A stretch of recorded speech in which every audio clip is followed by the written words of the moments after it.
ফের নিয়ম বদল হলো স্বাস্থ্যসাথী প্রকল্পে। এবার আরো কড়া পদক্ষেপ করল রাজ্য সরকার। স্বাস্থ্য ভবনের তরফে নতুন অ্যাডভাইজারি জারি করে বলা হয়েছে, এবার থেকে স্বাস্থ্যসাথী প্রকল্পে কোনো রোগী হাসপাতালে 10 দিনের বেশি ভর্তি থাকলে মেডিকেল অডিট করাতে হবে। তা খতিয়ে দেখার পর হাসপাতালের বিলের টাকা মঞ্জুর করবে রাজ্য সরকার।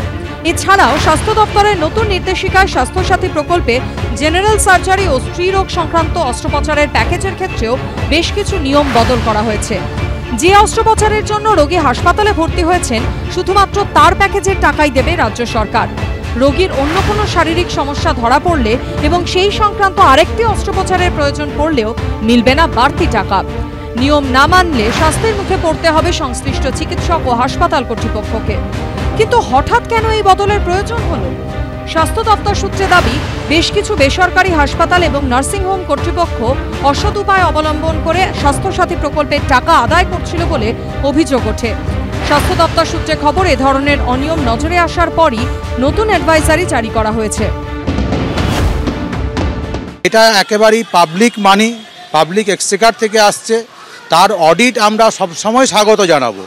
কিন্তু এই অডিট করার নামে বা বাড়তি তার যদি একটা চিকিৎসা করতে গিয়ে অন্য একটা চিকিৎসার প্রয়োজন হয়, সেইটার খরচটা এখান থেকে যোগাবো না, এইটা বলে কি তাদের চিকিৎসা পাওয়ার যে অধিকারটা বা সুযোগটা, সেইটাই কোথাও সংকুচিত হয়ে যাচ্ছে না?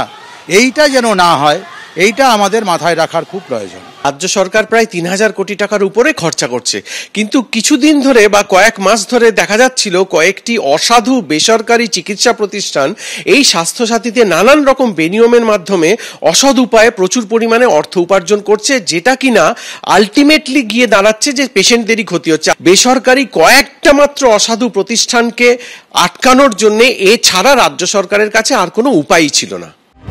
মাস 7 আগেই স্বাস্থ্যসাথী প্রকল্পের আওতায় বেসরকারি হাসপাতালে জরুরি পরিষেবায় অর্থোপেডিক অস্ত্রোপচারের ক্ষেত্রে নিয়ম বদল করেছিল রাজ্য সরকার। এবার আরও কিছু নিয়মে বদল আনা হলো। সন্দীপ সরকারের রিপোর্ট, এবিপি আনন্দ, কলকাতা।